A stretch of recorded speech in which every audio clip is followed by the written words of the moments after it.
आज हम भारत के भूगोल की यूनिट फर्स्ट जो इकाई हम करने जा रहे हैं उसका पाठ्यक्रम इस प्रकार है।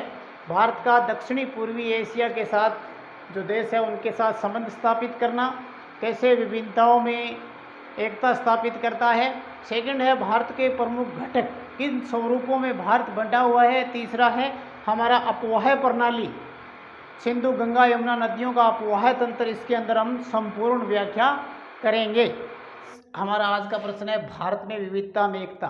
भारत अनेक विषमताओं वाला देश है, यहाँ अनेक प्रकार की विविधताएं पाई जाती है, जैसे कला है, राजनीति है, संस्कृति है, भाषा है, भौगोलिक खंड है, उनके अंदर अनेकता में अनेक रूप पाए जाते हैं। और हमारी संस्कृति है उसमें इसका एक महत्वपूर्ण तत्व मानी गई है। हमारा हमेशा यह चिंतन एक समन्वयकारी चिंतन रहा है। नदी तंत्र एक स्थापित किया गया है उपमहाद्वीप में, वो पूरे उपमहाद्वीप को एकता के सूत्र के अंदर समायोजित करता है। भारत में अनेक विविधताएं होते हुए भी एकता पाई जाती है। उसके कुछ बिंदुओं का वर्णन इस प्रकार है। भाषा संबंधी, अब हम यहाँ कहेंगे कि संपूर्ण जो भारत है यहाँ पर अनेक प्रकार की भाषाएं बोली जाती है। संपूर्ण भारत के अंदर 1652 मातृभाषा, संपूर्ण भारत में 1652 मातृभाषाएं बोली जाती है, जिन्हें क्या है कि हम पूरी भाषाएं हैं इन्हें 826 भाषाओं के अंतर्गत समायोजित कर सकते हैं। 826 भाषाओं के अंतर्गत समायोजित कर सकते हैं। सभी भाषाओं में जो जितनी भी भाषाएं हैं इन सब भाषाओं की वर्णमाला एक समान है। इन सभी भाषाओं की वर्णमाला एक समान है तथा इन सब भाषाओं में क्या देखने को मिलता है, हमें संस्कृत का प्रभाव देखने को मिलता है। इन सब भाषाओं में संस्कृत का प्रभाव हमें देखने को मिलता है। हम कह सकते हैं कि सभी भाषाएं समान अर्थों में एक समानता लिए हुए है। हमारा टॉपिक है धार्मिक एकता। देश के जो विविध स्थानों पर देवालय बने हुए हैं वो हमारी धार्मिक एकता को स्पष्ट करते हैं। जैसा कि हम यदि भारत की बात करें तो उत्तर में क्या है अमरनाथ और दक्षिण में क्या है कन्याकुमारी तक, हमारा पूरा उत्तर से दक्षिण तक भारत फैला हुआ है। जगत गुरु शंकराचार्य थे जिन्होंने क्या किया कि अपने 4 मठों की स्थापना की। 4 मठों की स्थापना की। उसने 4 मठ क्या किए, उत्तर, दक्षिण, पूर्व, पश्चिम। जगत शंकराचार्य ने भारत में 4 मठों की स्थापना की थी और 4 मठ उन्होंने चारों दिशाओं में लिए। उत्तर में लिया बद्रीनाथ, दक्षिण में लिया रामेश्वरम, पूर्व में लिया जगन्नाथ और पश्चिम में लिया द्वारिका। इन्होंने चारों किनारों के निकट स्थापित कर देश में एकता को एक मजबूत बनाया तथा भारत के विभिन्न प्रदेश हमारे इस पूरे भारतवर्ष के एक अभिन्न अंग है, जिन अंगों को अलग करना कभी असंभव सा हमें प्रतीत होता है। अगला टॉपिक है राजनीतिक एकता। भारत में प्राचीन काल से ही राजनीतिक एकता रही है। जितने भी प्राचीन राजा थे उनकी इच्छा क्या थी, चक्रवर्ती राजा बनकर पूरे भारत पर शासन करने की थी। चाणक्य क्या था, उसने अपने सार्वभौमिक राज्य की चंद्रगुप्त मौर्य के शासन काल में क्या किया, उसने अपना सपना साकार करने की कोशिश की। उसके लिए उसने क्या किया, राजसूय यज्ञ और अश्वमेध यज्ञ करवाए थे। इसके अलावा क्या था, अकबर, सांगा, चंद्रगुप्त, अकबर इत्यादि जितने भी राजा थे इन्होंने क्या किया कि समस्त भारत पर अपनी सत्ता स्थापित की। टाइम पे सबका अपना अपना शासन रहा और भारत की एकता को क्या किया, मजबूत बनाया। इसके बाद क्या, भारत में अंग्रेज आए। अंग्रेजों का भी आगमन भारत में हुआ।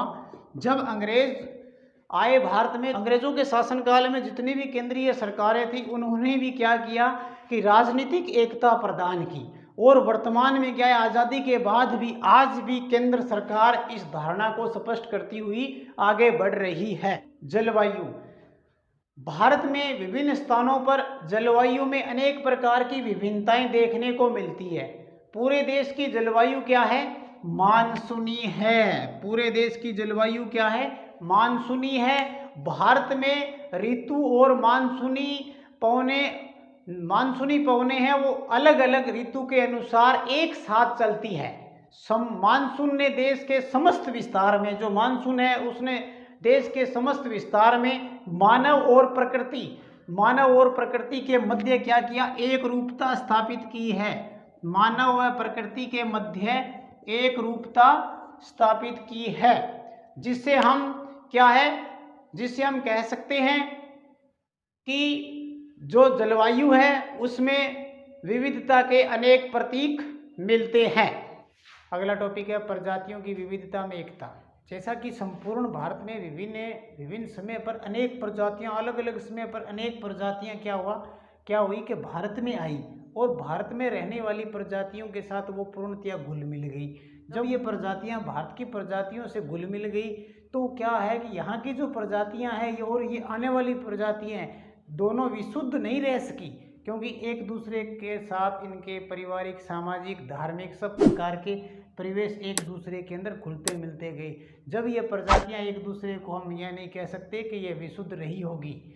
इसके अलावा भारत में प्रजातियां आई, वो प्रजातियां और भारत की प्रजातियों के लोग एक दूसरे के साथ सम्मान और प्रेम का भाव रखते हैं और अभी भी वर्तमान में भी रखते हुए आ रहे हैं। इसलिए हम कह सकते हैं कि प्रजातियों की अनेक विविधताओं ने भी भारत में अनेकता में एकता स्थापित करने का एक सार्थक प्रयास किया है। अगला हमारा टॉपिक है कला के क्षेत्र में एकता। देश में प्राचीन काल से ही कई कलाएं विकसित थी, जैसे चित्रकला हो गई, मूर्ति कला हो गई, नृत्य कला हो गई, भवन निर्माण कला हो गई, संगीत कला हो गई।